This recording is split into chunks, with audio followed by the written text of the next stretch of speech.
Hi, I was a worker at HHS. I was fired illegally on February 14th.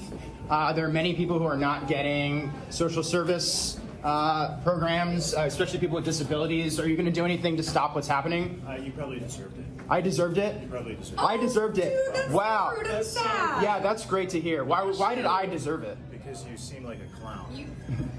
Okay, sir, you shouldn't have said that. Oh, he shouldn't have said that. I bet he's really sorry now that there is a media meltdown about that interaction. Just how sorry are you, Jim? I won't back down. I won't apologize for it. I support President Trump and the Doge effort 100% to cut wasteful spending and woke jobs out of the federal government, and we're just getting started. The Democrats and the left-wing media have lost their minds because I told a left-wing activist in the halls of the Senate office buildings yesterday what I really thought. A clown is a clown who's chasing senators through the halls with a cell phone, complaining about losing a left-wing woke job in the federal government that should have never been a job to begin with.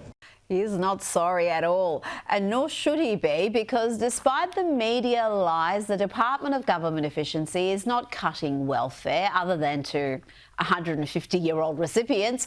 Watch this CNN host, Abby Phillips, being fact-checked on her own program. He came to the state, he talked about cutting Medicaid, Social Security through Doge, bringing those issues up. Actually, he never talked. He explicitly said in Green Bay that he would not cut Social Security. Well, that's exactly what he said. Talked at his rallies. No, other people said about that, but I was there. I watched him. Okay. He did not say he was going to cut Medicaid. Other people at his rallies who work for Doge, who work for Elon Musk's organization, talked about those issues. No, I was at the rally. Not a one of them said that. That's what protesters said, but nobody there actually said that. Do you think that there are risks here? There are. People believe the lies that people are saying about that. But that's not at all what they said. If people believe that Medicaid and Medicare is going to be touched, that's just a flat, outright lie. What he talked about are people who are over 120 years old, who clearly are not alive. Hello everyone, I have a video from Charlie where he faces a confrontation from a particular student. The way it plays out and concludes is surprising. I'll give you my thoughts along the way. Let's watch it together. Yes ma'am, how are you? Hello, I'm good, and you? My name's Layla, and I've recently watched 3 videos of yours, Best Top 10 Charlie Kirk Debate Moments of 2024, Students Enraged that I Say College is a Scam, and 10 Unforgettable Charlie Kirk Debates that shook 2024. And I picked 3 different topics that I think are important to me, which comes down to immigration, affirmative action, and DEI, and college is a scam. But the one I want to talk to you about the most is affirmative action and DEI. And in these videos, you have said, quote for quote, white males have high test scores, white males shouldn't have to be penalized. You did acknowledge and say that people of color come from lower socioeconomic backgrounds that do not prioritize education much. But instead of making a suggestion on how to help those communities and continue to build those communities up, you continue to say that our institutions are becoming less excellent. And I'm confused as to what your definition of excellence is. Is that because white males aren't necessarily, in your opinion, getting accepted as in a higher rate, even though they technically are, because 41% of college admitted students are of the white race? It should be higher than that, yeah. Based on what? Where are you getting the statistics? I just want to understand. It's a good question. The Supreme Court did a whole case on this, and it ruled against affirmative action, and we saw the books of Harvard. So I don't want to cut you off. May I know for future reference so I can understand where you're coming from and get more context, could I know the Supreme Court case? Yeah, so the name, 2.5 years ago, I think it was something out of California. Someone look it up. You could use Grok or ChatGPT. If somebody could please look that up for me. Thank you. So we saw the data out of Harvard. Harvard was the test case, and effectively approximating, but a white male had to get about a 30% higher test score to even be considered than an equivalent black student. And when was this? Over 30 years.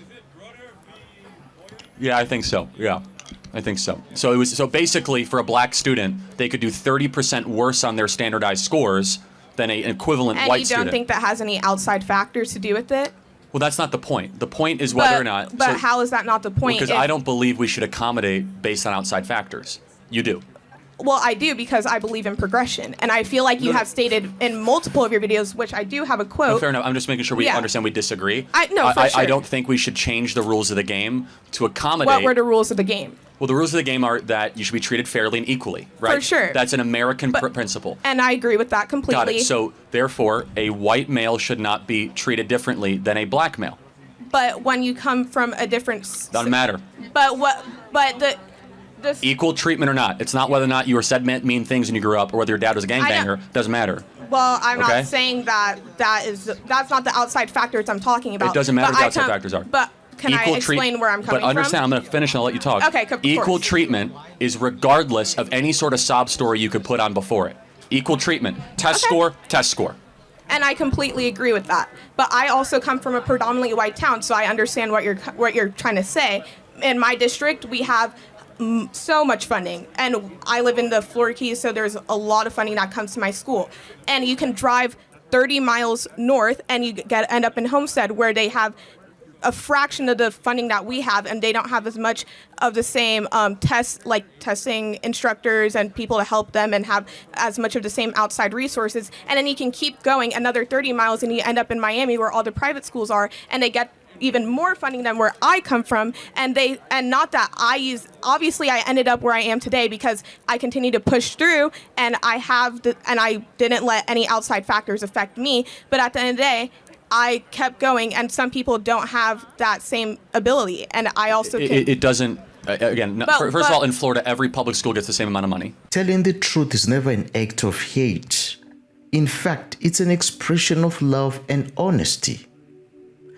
Even when others may not want to hear it, as followers of Christ, we are called to speak the truth, ladies and gentlemen.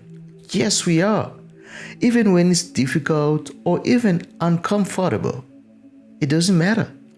Jesus himself was not hated because he was unkind or unjust. No, it's because he spoke the truth that challenged the world's beliefs and systems.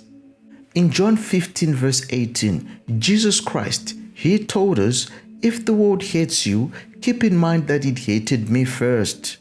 This is a powerful reminder that we are not alone in facing rejection or persecution for standing up for what is right, ladies and gentlemen. Literally, Jesus experienced hatred, opposition because of the truth that he shared.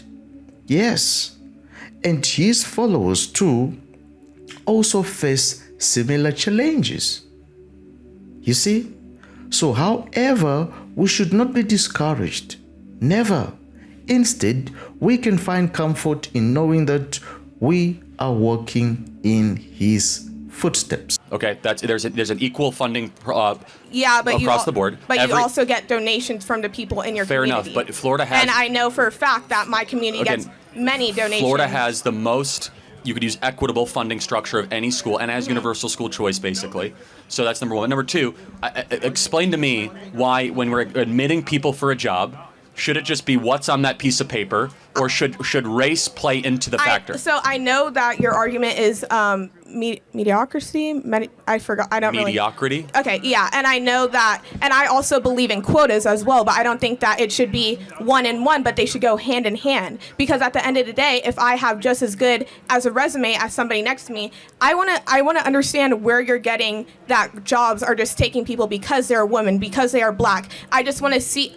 And I understand what you're trying to say because of course, with affirmative action and DEI, that does give them an upper hand. But where does it say that you take somebody just because of that color? All over the place. Capitol Street Partners back in the summer of 2022 said that they will not hire white men for internships. That's one example of thousands I could give. But because of how many people are in there, how many people in position? No, because they wanted to be. Again, that's irrelevant. It does not matter if you have an internship and everyone is a white man. If they're all qualified, that's great. It doesn't matter if they're all Asian or all black. It should be what merit qualification gets the people into that position. And of course, but if this school only wanted white people to attend. No, good, excellent qualified people. And if they end up majority white, who cares? Why does that matter?